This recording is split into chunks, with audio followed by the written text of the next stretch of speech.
Libertarians, Traditionalists, and Competing Bloodlines. Short on Libertarianism. The libertarian worldview assumes and is based on that every individual has a set of rights, which nobody can take away from him or her. This means that government restrictions on the individual's freedom in normal circumstances is regarded as illegitimate. There exist a few libertarian ideologies. Some of these are anarcho-capitalism, objectivism, minarchism, individual anarchism, among others, and they stem from different idea traditions but reaches more or less the same conclusion and result. I view these libertarian movements as incarnations of the Indo-Aryan or European longing for freedom and the Old Norse individualism. Our ancestors were proud, independent, and autonomous, and 1,000-year-old rule from our national capitals has not quite been able to destroy this. But, like other partial incarnations of ancient ideals, as nationalism and socialism, it leaves something to be desired from a traditional perspective.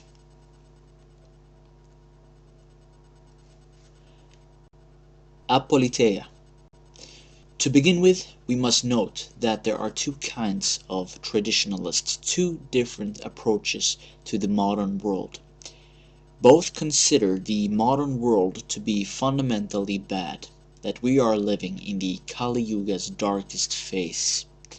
However, there are two ways to react to this, where Julius Evola in different phases of his life expressed both, as James Mason put it the best, quote, total dropout or total revolution, end quote.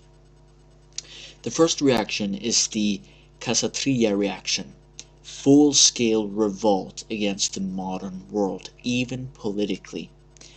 The second reaction is more resigned, and was named by Evola. It is called Apoliteia. This meant that the Kali Yuga has a long time left, and that it is unrealistic to try to combat it. The only thing you can try to do is to live a traditional life in the middle of all the chaos as men among the ruins. And since there are no decent political movements to support, one distance oneself away from politics, hence the word apoliteia.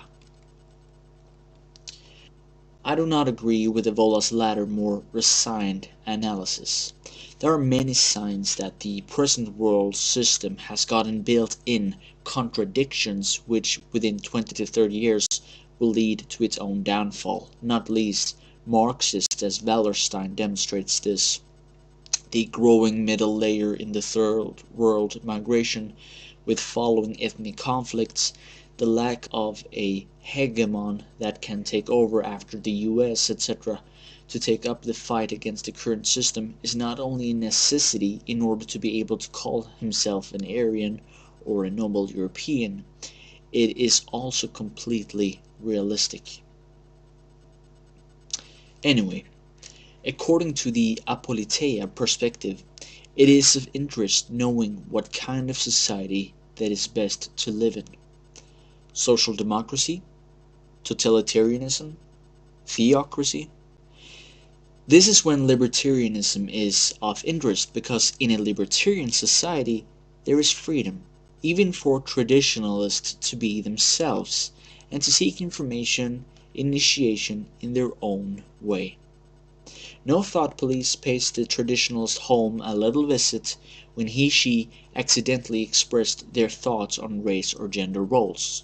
No thought police deprive the traditionalist of their job as soon as the media exposed him or her to be an anti-democrat, since the libertarian ideology also is anti-democratic in that it is supposed that a majority should be able to deprive an individual his or her rights.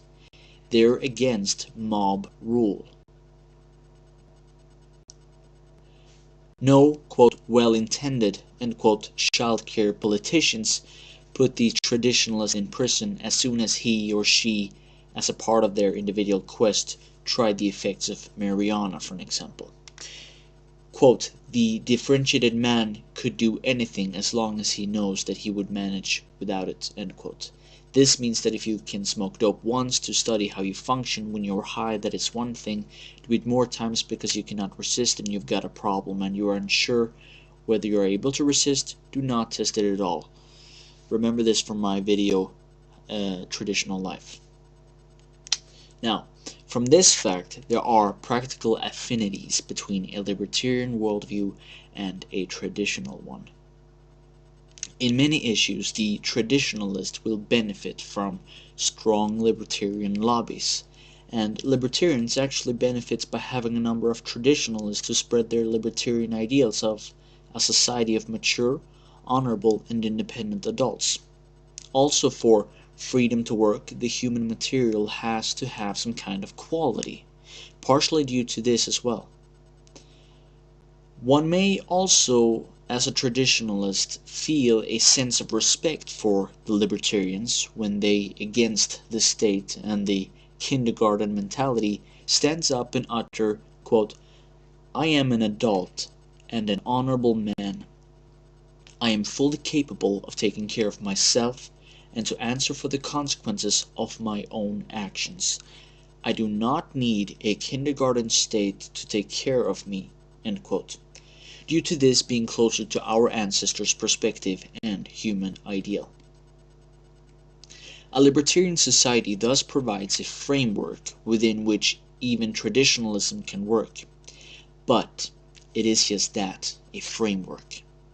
A framework which can be filled with anything, and the risk is significant that many use it to defend their choice of purely animalistic lifestyles. Eat, shit, fuck, die.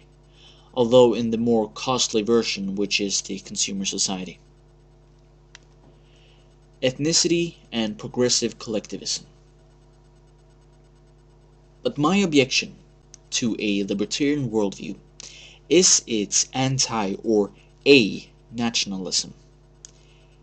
It sees ethnicity as a non-issue or a purely private matter, something that can and should be kept away from the political. For an example, many libertarians defend open borders, something which from a traditionalist perspective would lead to the people's downfall, and therefore is a very strange and self-destructive and anti-human position. To protect and adore both the family and the people you are a part of is an important part of the tradition, and to silently observe as the people diminish, it's simply not honorable.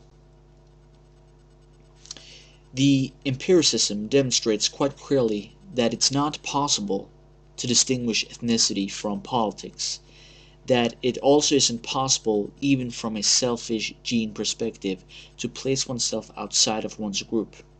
Geneticist who has identified the various genes, movements, and faiths throughout history has found that it isn't the competition within the group that has played the greatest role for what genes that survive and spread, but the competition between groups. Genocide, displacement, and slow systematic demographic replacement. That is how history has gotten formed. This is what history looks like.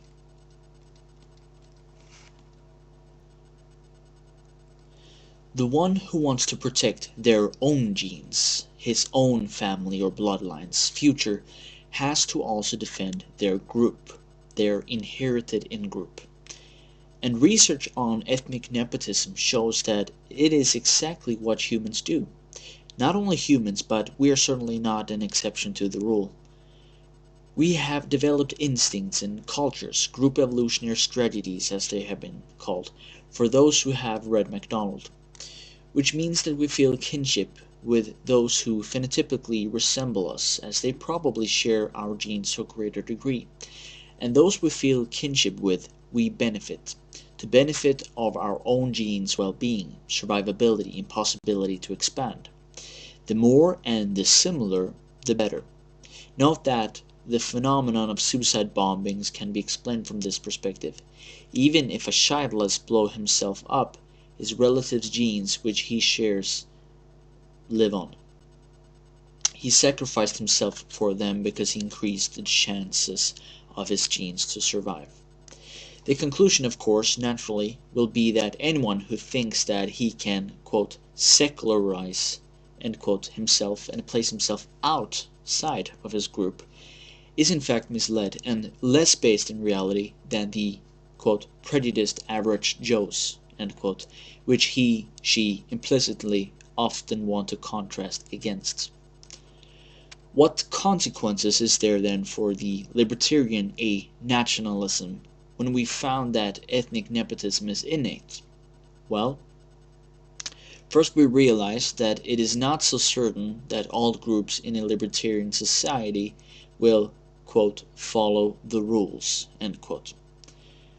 Groups that are numerically strong but not as successful financially will use their numerical strength to force in order to gain advantages, and so will the political be born again, perhaps even the state, and an ethnic state at that, on top of it all.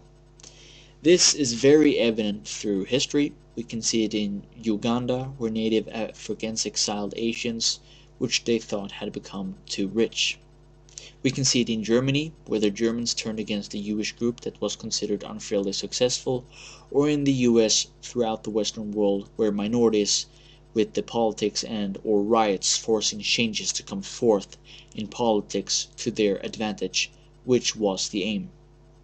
Such is the reality of ethnic relations. Such is human nature. When one do not think the rules are to one's own advantage, and you are numerous enough, you change them. Even if I wouldn't see ethnicity as an issue, there's far more than enough people who would not share my perspective, and on the contrary see me as a unfairly privileged Western man.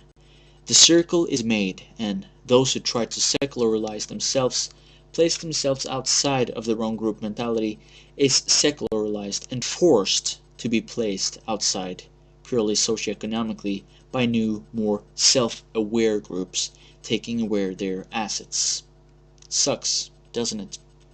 I will here refer to James Cobb and Ibn Khaldun. I will end with a quote from our time's most famous scientist dealing with group evolutionary strategies, Kevin MacDonald, and he put it as follows, quote, "While ethnic cleansing is rejected in the strongest moral terms, the authors give their moral approval to competition by birthrate, a view shared also by the current governments of the United States and other NATO countries. Writing prior to the NATO military action in Kosovo, the Teitelbaum and Winter state that the very large numbers of Albanians in the province were due to a conscious program of demographic competition, which by 1996 had resulted in 4 out of 5 births in Kosovo being Albanians. However, Teitelbaum and Winters do not think of demographic competition as competition at all. Such a view ignores the reality of ethnic competition throughout the world over very long periods of human history, as well as the importance of numbers in pursuing ethnic interests. A Kosovo with a very large Albanian majority will speak a different language and have an entirely different public culture than one with a Serbian majority, and given the centuries-old history of ethnic separatism and ethnic conflicts in the region, it is difficult to suppose that this state of affairs would not impinge on the interest of both groups. Teitelbaum and Winters implicitly posit a sort of individualist fantasyland in which the ethnic and cultural groupings of others have no real-life impact on individual success or failure.